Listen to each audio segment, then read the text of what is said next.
Demand होता है, कितना लेंगे तो हम चलेंगे, तो उतना रखवा लेंगे तो चलेंगे। अब बताइए संसार में और तो दुकानदार चली रही है, ये भी दुकानदारी चल रही है। अब उस जीव का कैसे भला होगा और उस गुरु का कैसे भला होगा? जो धर्म का धंधा किया है, धर्म का, एक तो बड़ी कष्ट की बात है, बड़े दुख की बात है कि दिव्य आत्मा ये धर्म की परिभाषा जो सिखाई गई बहुत ही गलत सिखाई गई। और यदि सच पूछे तो एक मानव जाति है, जाति का विभाजन भी बड़ा विचित्र हुआ है। एक जाति का विभाजन राजनीति में तो था, धर्म नीति में भी घुस गया, ठीक है। और जिस व्यक्ति के पास इतना भी ज्ञान नहीं है, इतना भी ज्ञान नहीं है कि धर्म क्या है, वो धार्मिक कैसे है,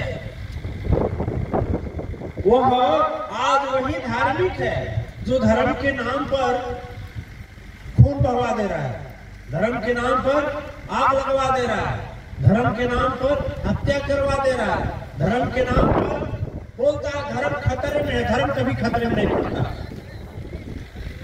ठीक है। धर्म तो शुद्ध है, पवित्र है, दिव्य है, वो खतरा कहां, उसके ऊपर खतरा, तो खतरा टालता है। और धर्म जब खतरे में पड़ जाए तो धर्म वाले को क्या होगा? इन सारी मान्यताएं, सबसे बड़ी बात है जन्म लेते ही हमको उल्टा सिखा दी गई, उल्टा सिखा देंगे। और बड़े कष्ट की बात है, बड़े दुख की बात है। आप लोग सुने होंगे, अब तो इलेक्ट्रॉनिक युग बहुत तेजी से चल रहा है। 19 तारीख का मामला, 19 को जो बीता है, 19 की रात में दो सांप्रदायिक लोग, दो विभाग पूछा जाता है तुम किस जाति के हो, अलग हो जाओ, हिंदू हो अलग हो जाओ, मुस्लिम हो अलग हो जाओ। हिंदू प्राण बचाने के डर से बोलता हूँ मैं मुस्लिम है, बोला तो ठीक है, हमें कलमा सुनाओ, नहीं सुना पाया। 28 लोगों को, नौयों को हत्या कर दी गई, पूछ करके क्या हिंदू हो। मेरे ये नहीं समझ में आता है कि आजकल के धर्म गुरु, सत्य गुरु इस पर क्यों नहीं कुछ बोलते हैं, क्यों नहीं कुछ कर रहे हैं। हृदय में बैठा हुआ चीज इस तरह से, और बेक्रूर हत्याएं की जाए, क्रूर हत्याएं की जाए, सोच कहां के है।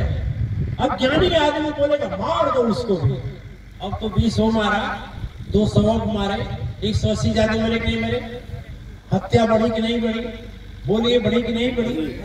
ऐसी मानसिकता वालों के लिए यदि ऐसे समय पर सदगुरु और आप जैसे लोग आवाज नहीं देंगे, दूसरा कौन देगा? हृदय को साफ करिए, भगवान सबको बनाया है, उसमें हिंदू मुस्लिम नहीं, उसकी मानसिकता भी खराब है, वो धार्मिक आदमी है ये नहीं, उन्हें क्षमा करने योग्य अपराध है। यदि तुम नहीं सजा दोगे तो ऊपर वाला नहीं बख्शेगा, कभी नहीं बख्शेगा। धर्म तो शुद्ध होना चाहिए, पवित्र होना चाहिए, सबका होना चाहिए, धर्म एक का नहीं होना चाहिए। आप आज मानसिकता कहां गई? आज वो महाराज जी दिव्य लोग जो हैं, कम से कम आगे आकर के इस पर बोलना चाहिए। ज्ञान की बात नहीं है, यहाँ दिव्य ज्ञान की बात है। ज्ञानी बनने से काम नहीं चलेगा। और बेकार के आदमी हो तुम, यदि ये सोचो मैं खाना खाया, सो गया और अपने बच्चा को जन्म दे दिया, पालन कर दिया, शादी कर दिया, तड़प तड़प करके मर गया, हम जीवन का अच्छा जीना जी लिए, कभी नहीं जिए। ऐसा जीना जीने वाला धिक्कार है, वो मनुष्य भी नहीं है, वो तो पशु से भी गिरा है, जो आदमी दूसरे के काम में आवे। मैं आप लोगों से पूछना चाहता हूँ, आप लोग दीक्षा लगे, धार्मिक आदमी होंगे तभी यहाँ पर बैठे हैं। दिन भर में कितनी बार सत्य की बात करते हैं, कितनी बार धर्म की बात करते हैं, कितनी बार प्रवचन करते हैं, प्रवचन की बात करते हैं, आपस में करते हैं, कुछ नहीं करते, समय नहीं है। जीवन में सदगुरु के पास गए घंटा के लिए, वहां भी मन नहीं रुक रहा है, क्या रुकेगा? खा मन तो कहीं और बैठा है, कोई मोबाइल में मस्त है।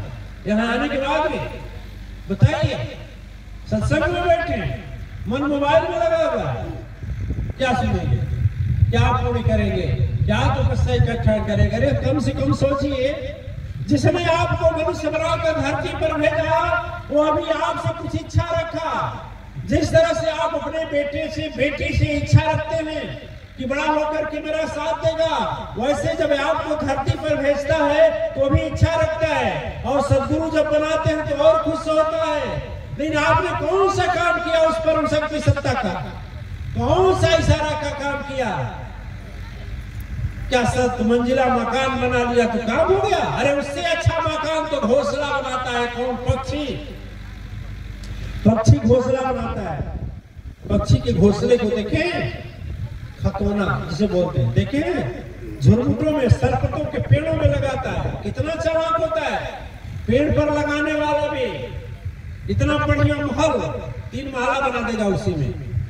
अब अच्छा जगह दूसरे में, दरवाजा 2 खोलेगा, सांप भी आएगा तो जानेगा कि इसमें बच्चा नहीं मिला, उस रास्ते से घुसेगा, कुछ ये नहीं, वो दूसरे में रखेगा, उसका अंडा दूसरे में होगा और उसका फाटक भी दूसरे ओर से होगा। और जब प्रवेश करेगा केवल पक्षी, उसका माँ प्रवेश करेगी, अंडे के पास पहुंचेगी, सेवन करेगी। इतना सुंदर घर बनाता है। और घर बनाकर इतराते हैं, देखते हैं कि मेरी बहुत ऊंची बिल्डिंग है। अरे उस पक्षी से अच्छा नहीं है।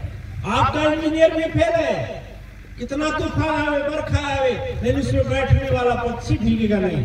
सोचिए किस माइंड से रचना किया। क्या आप कौन खूबी है? खूबी वही तेरा है कि जो मनुष्य के जीवन को पा करके आपने कुछ अच्छा काम किया।